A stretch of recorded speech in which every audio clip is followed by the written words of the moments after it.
Good morning. This is Gaming Perspectives with Saul? and Jolene. And today we're talking about confused players. Yes. We're always confused. This is kind of an interesting, we're being kind of tongue-in-cheek here on the title. Forgive us all players out there. But I think this does happen, and sometimes it happens more often really than it should. Because we gamers should know better by this point. There's plenty of books out there that tell us how to be better players. And better GMs. And especially better GMs. This really isn't about the players. Right. It's not about the players. So Jolene came across this on Reddit. Probably. And this GM says that he's been running a campaign for almost 2 years. And his players are 13th level. And they're having issues because he doesn't understand why. Their issues have to do with the fact that they claim that there aren't enough things pointing them in the direction that they're supposed to go. Right. And this person who wrote this comment or put this or posted this said that he does a lot of work. I'm saying he. It sounds like a he writing this, and by the name of the post. Anyway, this GM talks about how much work they do on the campaign and how he made a map with locations and how he has a lot of NPCs, and these NPCs have a lot of good information for the players to be able to use to figure out, in his words, who the big bad guy is, right? Who's causing all this problems in the land. And his characters via his players are not getting the clues. They're not understanding what's going on, and they're not going to the right places, and they're not asking the right questions to the right people or the right NPCs. And I think this happens quite a bit. It's happened with me when I was first starting to role play, not role play, but to GM, because a lot of times what I would do is, back in the day, I would read a module, and I didn't use modules very much. I would read a module, and I mimicked the way that module was written in thinking of how my adventures would work, how I patterned my adventures after the modules that I read in the 80s and early 90s.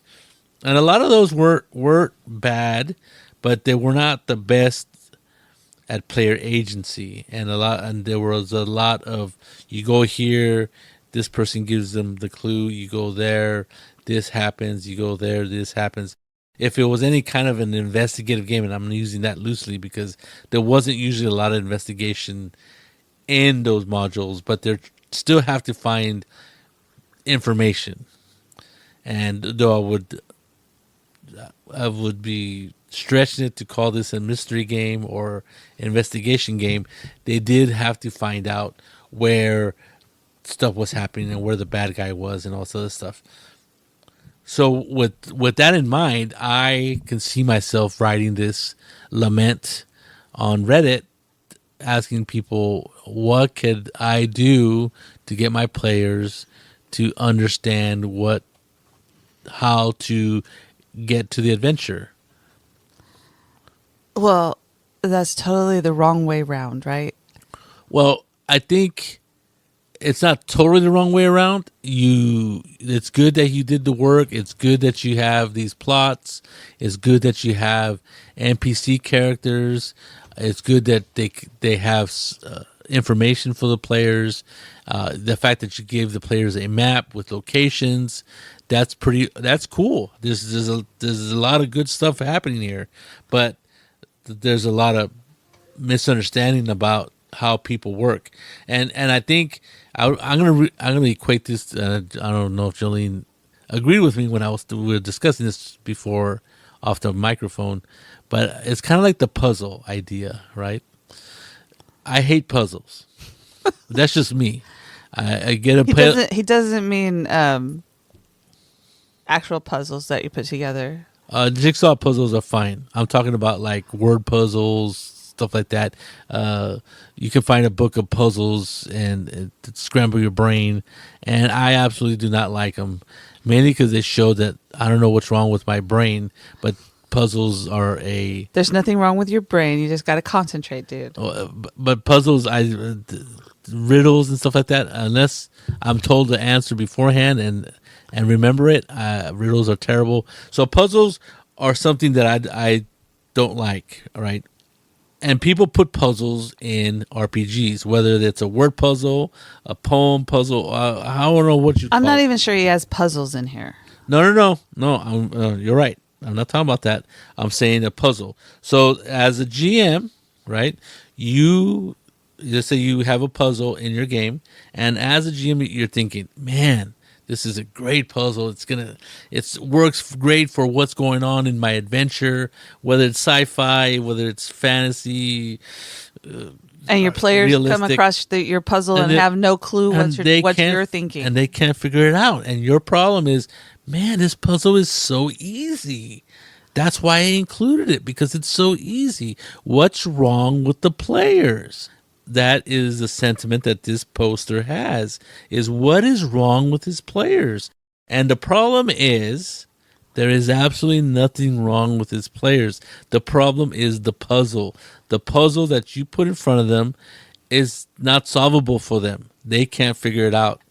And the problem is that you're sticking to your guns about the puzzle because you, in your mind, are totally convinced that this is such an easy puzzle. I don't know. And I know what you're saying about the puzzles, but right. If you go back to just what the guy is saying, he gave them a map with 8 locations. Puzzle. And the idea of the big bad guy that they're chasing, and then he expects them to, I'm not sure what he expects, but they're not doing it. They are not going and talking to the correct NPC to get the information. They are not going to the correct location. They're not following the quest that they might think is a side quest because it doesn't necessarily, the information you're giving them doesn't necessarily equate to them that this is the way we should go to get to the big bad guy, right? Right. So the biggest problem for this GM, and a lot of GMs have the same problem, you're not actually communicating very well with your players.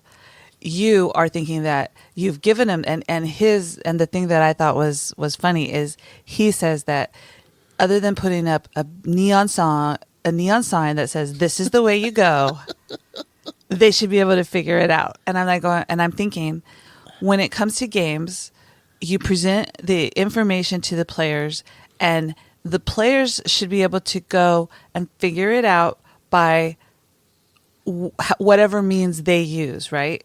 Versus they shouldn't have to go to a certain town and talk to the 5th NPC that they meet because he's the one with the information. The other 4 that they decided to talk to didn't have the information. And you don't understand why they're leaving the town too soon and not getting the information that you want them to have. Right. And Jolene we've discussed this in many different episodes.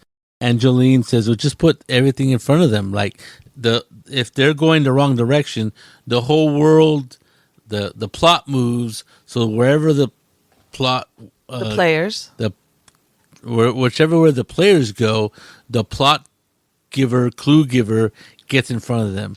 Like if they go to the 5 people that were playing, the 5 NPCs, let's say the 4 NPCs, but the 5th person is the one they need to talk to. The world, it's like a video game, right? It's that perspective that no matter which way I go, I'm always going forward or to the top of the screen in a certain 3D perspective, but over the shoulder.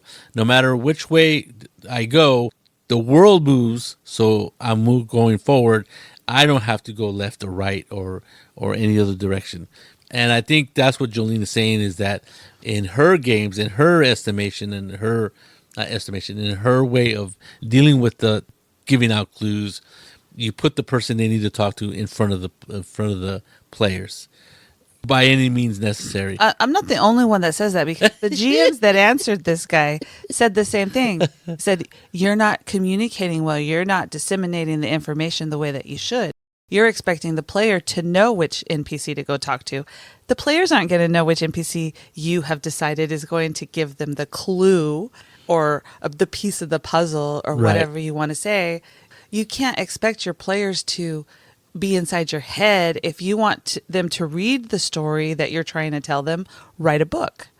That is the problem, right? Is that when people get in their heads that this is the way it should go, right? This is the way the game should go, and I've been guilty of it for a long time. I did it this way. I'm like, oh, the characters are gonna find this, they're gonna go here, and then they're gonna go here, and it's like a flow chart, but with no decisions because it's obvious. Obviously, they're going to do it the way you think they are. Or it's not even the way I think, the way obviously anybody would think, because I'm not just thinking about from my perspective, but from everybody's perspective, this is the obvious choice. And I think we as GMs sometimes get stuck in that kind of rut that we're already in our heads. It's kind of like when I remember writing papers in college. Like I would write a paper and I'm thinking, man, this is fantastic, right? This is brilliant. 9 times out of 10 it was.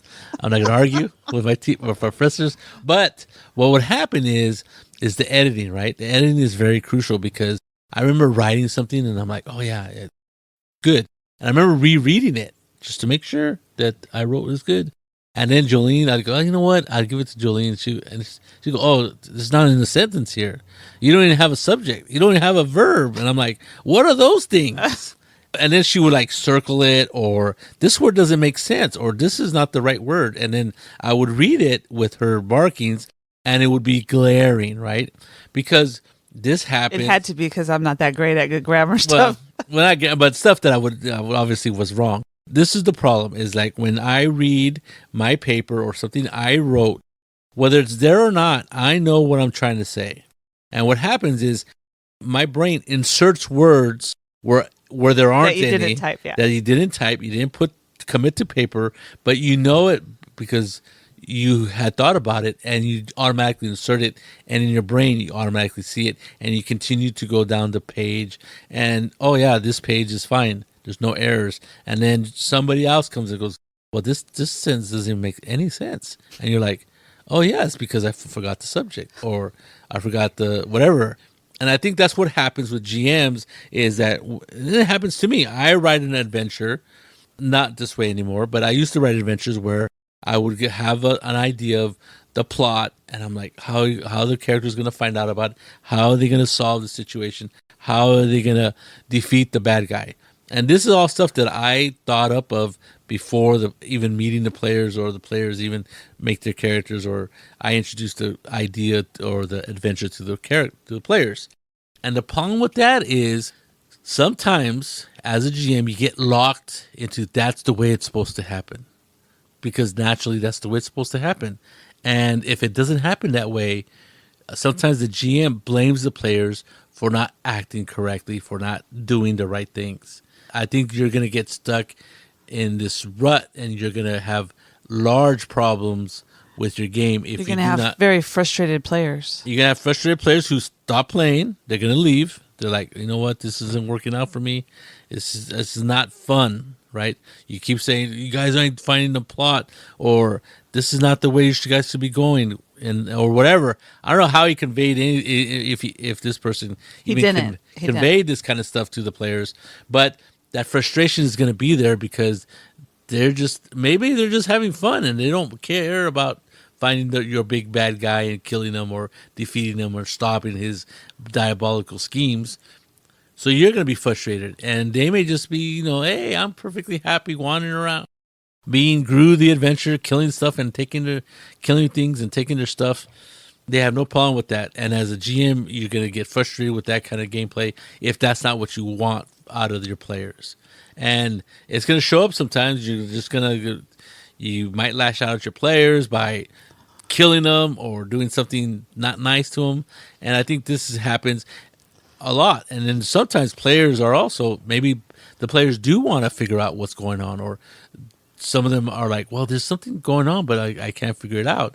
And that leads to frustration. And frustrated players are definitely not having fun. I mean, I've seen it in my game. I've seen it in other people's games that I've played in. I've been in it when I played games, and it's not a fun endeavor. I mean, role-playing games are supposed to be fun.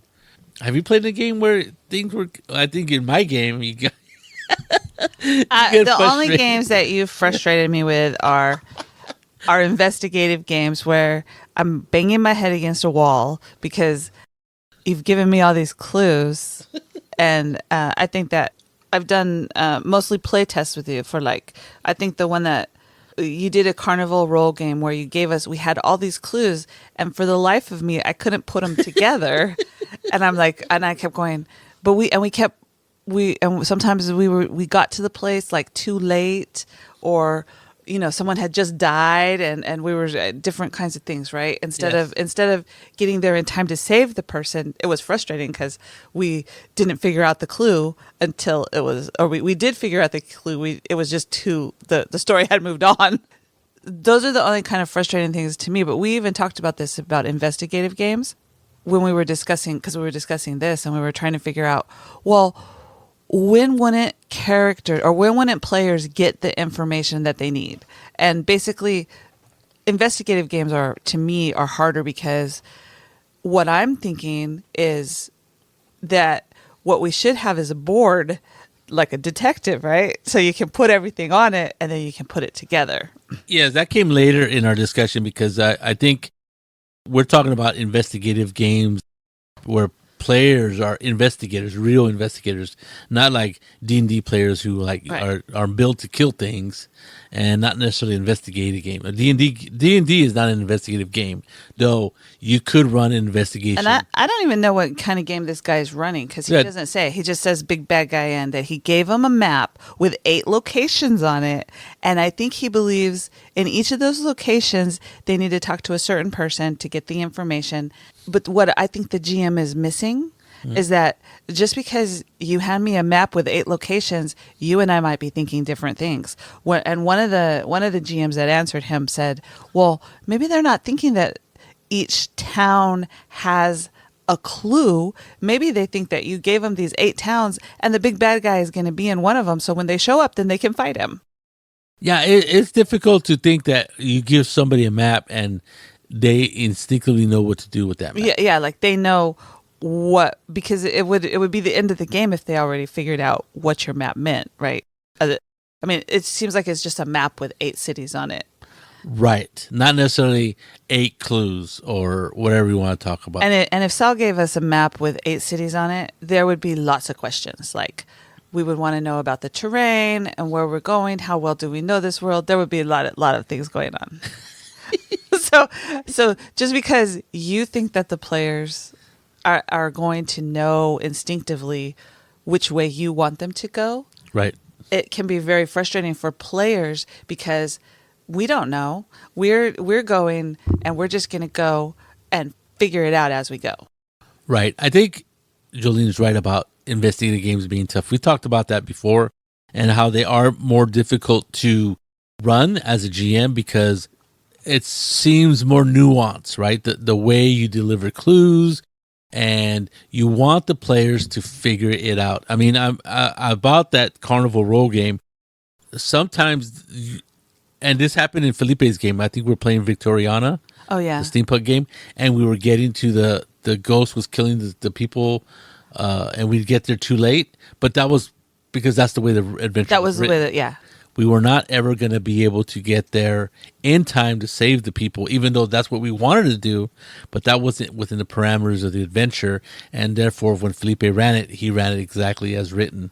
And the Carnival Row, the game that I ran and I came up with, that was what was happening. People were going to die, and you were not supposed to be able to save them. Now, when guys were getting frustrated, I'm like, oh, maybe the idea of them getting there too late every time, all the time, is a bad idea. And so on the fly, I amended that part of the adventure. So when I think at one point you guys were really moving, you still haven't figured out what was going on, but you knew stuff was happening and people were in danger, and you got to them before they were done dealt with in a certain way.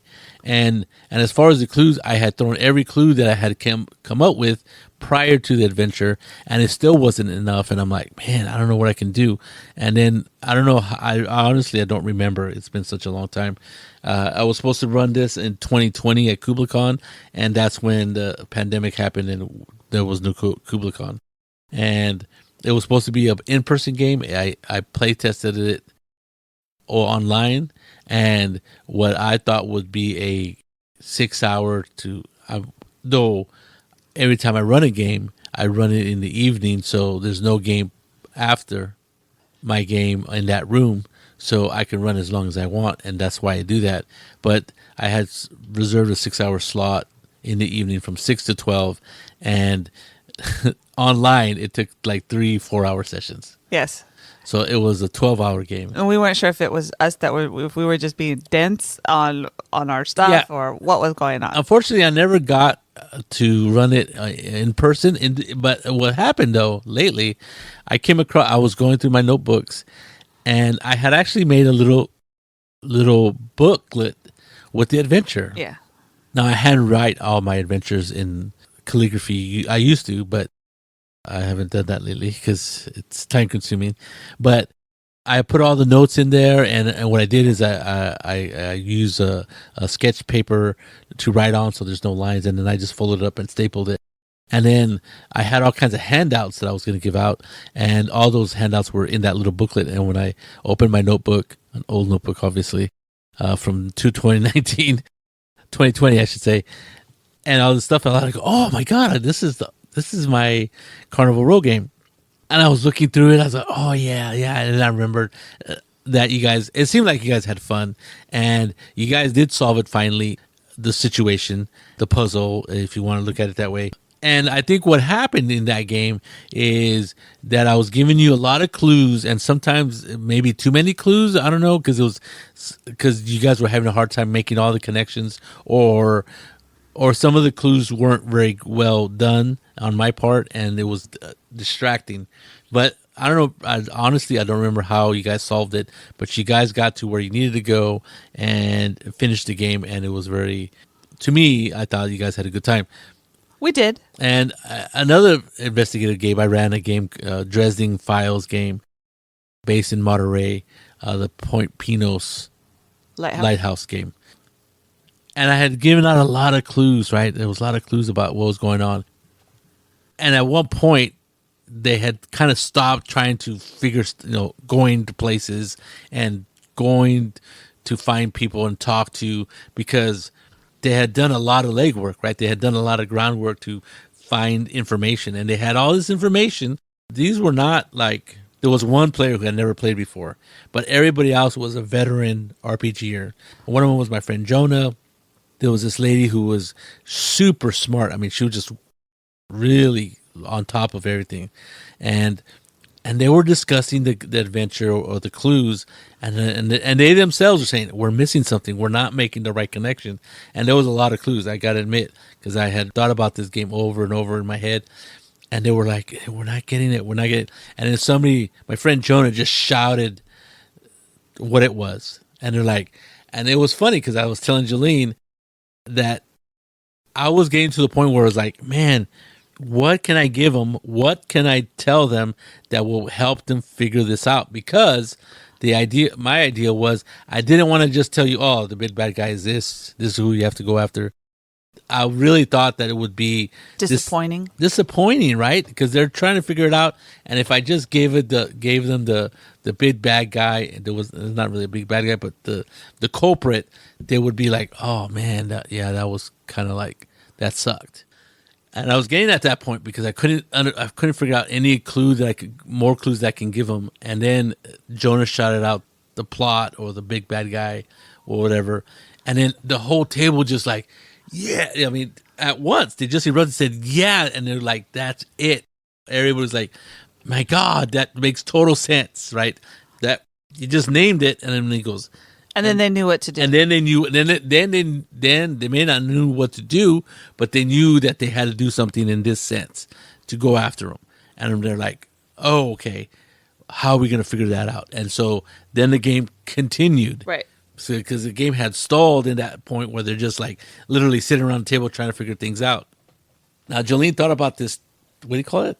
A board. The board, right? And it's funny because we watch a lot of British television show. We watch a lot of crime mysteries or police mysteries, Lost in Paradise, and a bunch of other shows.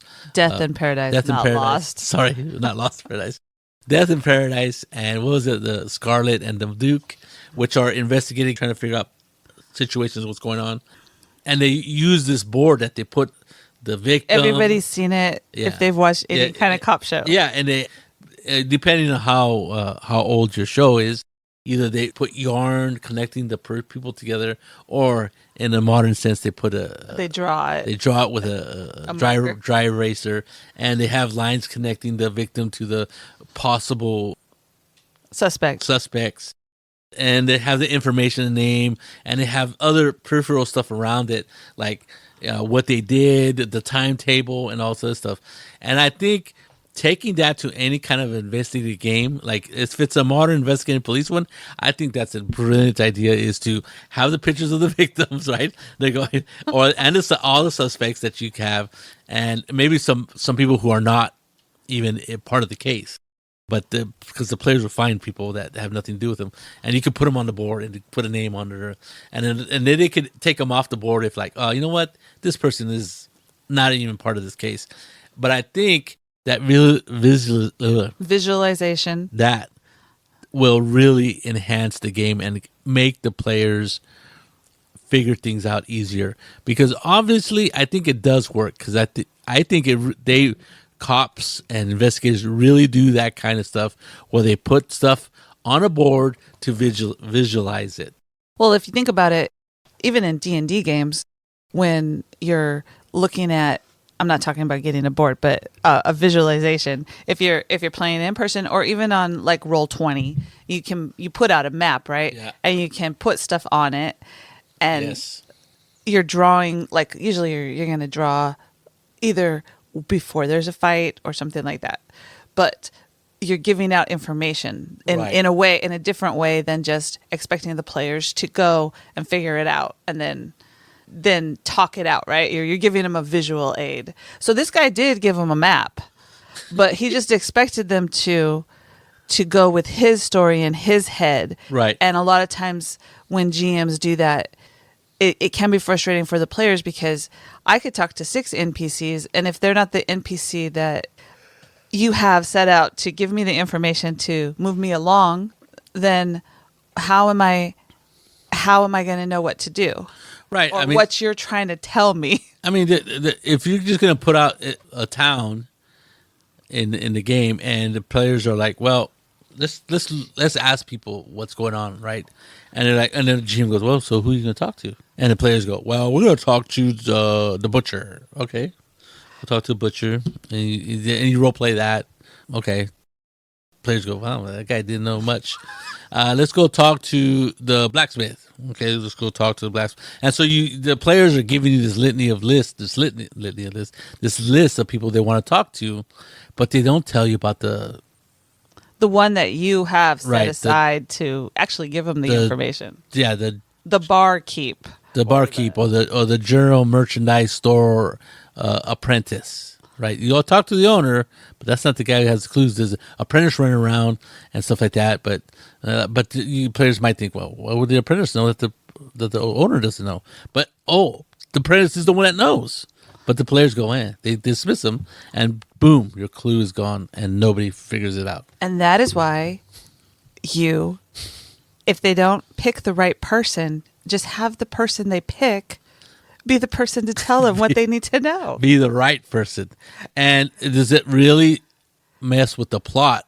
I gotta wonder if it really is that important to the plot that this person give you the clue. And if it is, have that person burst in and go, oh, I heard from blah blah blah who you just talked to that you've been asking questions. Yes, I mean it's so simple, but at the same time, a lot of GMs who are dead set on how things should go will not do that, right? And I think somebody on that post that that you mentioned, somebody replied to him and said, "It's not the players who are having a problem. You're having a problem disseminating the information." And he doubled down on his way of giving out the information, saying no, not he didn't say no, but he goes, "I'm doing this and this and this," and the help or the advice that this person gave went right over that GM's head and said, "No, it's my players who are having the problem." He said, "I gave them the map and it has the information on it. And I don't understand why they're not getting it." And I'm thinking, okay, you need to take a step back. Right. And you need to go, it's not your players, it's you. And you need to adjust your thought process that even though you wrote this great adventure, you might have to move some stuff around in it if you want them to do certain things. Yeah, exactly. And I think when people they don't like to be wrong, right? I don't like to be wrong. He doesn't like to be wrong. And luckily I'm 99% right most of the time. But not really. But a good thing that I've become lately is that I do know that I make mistakes, and I own them up, and I own up to those mistakes usually. I mean, sometimes I still stick to my guns, I guess, or my convictions. But I think this is a big problem with this kind of GMing, is that when you know you're right and the players are not playing right, it's very difficult for you to see that what you're doing is not fun. And if it's not fun for the players, then you should really rethink about how you're presenting the information, and maybe the way you're presenting this information is just not working with this set of players. And maybe it would work with a different set of players, different people, but you got to remember is that you're playing with these people, and these are the players that you're with, and you cannot depend on them thinking exactly like you to figure things out. And I think that role-playing games have come a long way in the fact that yes, when a lot of times now, I don't know if it's just because I'm around a lot of GMs or if it's because I read it somewhere in one of the books, but the idea that you come up with a situation and an encounter, different kinds of encounters, but you don't necessarily set them in a specific place. That way you have these ideas of what can happen during your game, or you have things ready to give to the players if they decide to go that way, right? But it's not set that they have to do it this way, because the players are going to come up with all kinds of ideas on how to solve whatever the problem is. Yeah, I'm sure like if you want a cave somewhere and it has treasure in it, I think you could put those in certain locations and stuff like that. What are your suggestions for GMs to be able to not have this problem? Right. Well, so the idea remember you were talking about having encounters and not putting them in certain locations. Certain locations is plausible, and if they never go there, they're never going to get in that encounter. If that's the way you want to play, that's absolutely fine. But I think where I totally agree with you is if you present situations to the players and try not to think of the solution, because that's going to taint the way you want your players to figure out what to do or how to do it. And that's what I've learned quite a while ago, is that a lot of people just don't think like I do. Right, I figured that out. And I remember I was writing an adventure for years ago for Greyhawk. This is how old it is. And I had this town, and I had all these people, and there was clues everywhere. And I thought, oh, they're going to go here, they go there, they go here, they go there. And the players just bypassed that whole city, which was the whole adventure. And I'm like, of course, I was young. I don't know, 15, 16. And I'm like, what am I going to do now? This sucks. And I was stuck, right? And I forget what happened. I threw monsters at them. So that does happen where you, especially if it's a location. But what I would do, and I do now, I never come up with an idea of how the thing is going to be solved. I give them situations, and I let the players figure out how they do it. The problem is that no matter how much I say I'm not going to think of a solution, in my head there's going to be a solution that I come up with myself. The players are still going to do this, right? They're going to do this, do that, and figure it out. The beauty of this idea of putting the situation out and letting the players figure it out is that I, as a GM, am going to be surprised at what comes up, or how they figure it out, or how they overcome the situation.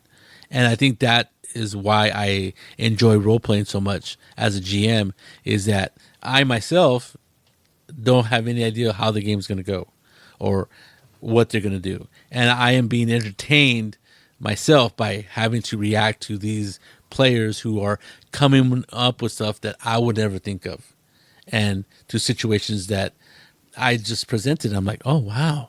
Would not have thought of that. And I think this really became evident when I ran a TechML game based on an idea I had, like basically it's a prisoner transport, right? And the players, depending on those three group of players, and each group handled the situation totally different. And I'm like, wow. And that's when you come to the conclusion that every group of players is going to do it differently, right? Right. So having the idea that everybody's going to do it the way that you think in your head, you should move away from that, right, and allow the players to have their agency, yes, and do what they're going to do, right? Even if there are places where you want them to go and you want to disseminate the information to them, right, you should be flexible, right? Right. Well, in that there was literally, I had a lot of control because they were literally on a road. Yes. And they couldn't get off of it. Well, they could, but they could would die. But very dangerous, right? So the world is very dangerous in this setting, and they're on this road, but the road is like the Great Wall of China. So they're very protected up there. There's soldiers that sort of patrol the area. The road, the ones on the ground are very dangerous because everything's poisonous. Creatures, plants are poisonous. Everything will eat you. So there's a big barrier to get off the road. Right. Now the big difference is that different things happen on the road. On the road to yes, Jakal, right? And I'm like, and one group was like, oh wow! Every time something happened, they would stop and encounter it and figure out. And the other people were like, we don't care. We got to get from point A to point B. We have a destination. We have to be there. And the mission is the destination. That's all there is to it. And all this craziness was happening around them. And the person in charge goes, I don't care. Nope. It has nothing to do with this. Do not engage. This is exactly. Do not engage. And what the funny part is the resistance by the other players to not do that, right? Right. So there was that. Because as a gamer, you want to engage with what's going on. Oh, they find it interesting, right? Yeah. I mean, I don't think they didn't want to, because she was totally in charge, right? Right. And they didn't want to step out of bounds and step on her toes because she could just literally execute it. Right. This kind of world it is. And so they devised ways the players did to slow down her, like just charge ahead. And they're like, well, don't we need more food or whatever? And they were coming up with it. I didn't say anything. And so that was interesting. And I was entertained the whole time I ran that game, the 3 times that I ran it. And so that's what I do is I just present the situation. Things will happen and the players can react or they're going to react. And how they react, I have no clue. And I don't want that to be part of the game where I'm telling players how to play. So my advice to this guy who posted this, I'd say try to not stick to your gun so much because that's not fun for anybody around them. Yes, if your players are coming up to you and saying that we're frustrated because we don't know which way we're supposed to go, then you might want to rethink how you're looking at the campaign. So maybe you could switch it up a little bit, have someone else give them the information, or just figure out a way. What is it that you really want them to do, right? Right. And let them encounter the things that you want them to encounter without having to go through, without having to meet your criteria to do it. They don't have to jump to these two hoops to get to that information. Yeah. I think I love this book for the GM advice, and the biggest piece of advice was if your players are ruining your plots, if they're not getting the clues, if they're not talking to the right people, and they keep messing everything that we plan, go write a book, because that's what you're trying to do, and stop running role-playing games. You didn't say what the book was. Oh, it's Spirit of the Century? Spirit of the Century. Yes. The best GM advice that was glaring me and slapped me in the face and said, wow, I'm kind of like that. I was like that kind of player or GM. So I know it's tough. I know it's tough when you wrote a great adventure, whatever you want to call it, and things don't go well or according to plan. The problem is nothing ever goes according to plan. The plan is the problem, right? And it's not going to work out that way. People are not going to think the way you do, and that's what's fun about role playing games is that you are role playing, and people are going to come up with different things and different ways of solving the problems that you put in front of them. Which is what role playing is, right? Right. That's what the fun of it is seeing how your players figure it out and being entertained. Yes. So there you go. Hopefully this will help you. Or if you run into someone like this, it'll help you to understand what's going on. Good luck. This is Gaming Perspectives with Saul and Jolene. And you have a good day.